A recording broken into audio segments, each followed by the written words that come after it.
पडतो की मुलींच्या अपेक्षा वाढल्या, मुलीला हे पाहिजे, मुलीला ते पाहिजे. परंतु आपण हे विसरून जातो की 40 वर्षाच्या आधी सुद्धा अशीच परिस्थिती निर्माण झाली होती. त्यावेळेस साट्या लोट्याच्या काही प्रथा निर्माण झाल्या होत्या, कारण त्यावेळेस असे फसवणुकीचे फंडे त्यावेळेस नव्हते. मात्र ज्ञान, विज्ञान आणि तंत्रज्ञानानं प्रगतीचे टप्पे गाठत असताना आपण फसवणुकीचे अनेक टप्पे, अनेक शकला आपण शोधून काढलेल्या आहेत आणि वेगवेगळ्या माध्यमातून आपण समाजाची, आपल्याच लोकांची कुठेतरी फसवणूक करतो आहोत. ही गोष्ट आपण कुठेतरी स्वीकारायला तयार नाही. एकीकडे आपण खूप मोठ्या प्रमाणामध्ये अबॉर्शन केल्यामुळं काही वर्षांपूर्वी, तर त्या गोष्टीचे परिणाम किंवा त्या पापाचे परिणाम आपण फळं भोगत आहोत असं म्हणायला हरकत नसावी. याच्यामध्ये कोणाला काही राग येण्याचं कारण नाही.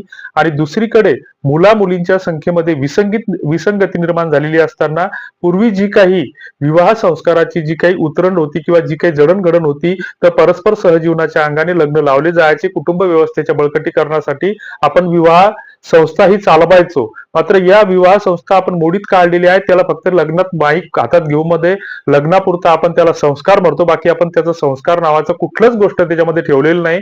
त्याचा पुरता जेवढा करता येईल तेवढा बाजार आपण त्याचा केलेला आहे. ही गोष्ट आपण कधीच समजून घेत नाही. लग्नामध्ये नको ते धिंगाणे घालतो आपण. मारुतीचं दर्शन घेऊन लग्नाच्या मांडवात जायचं, तर तिथं डीजे आणि दारू आपण 2011 पासून आणली.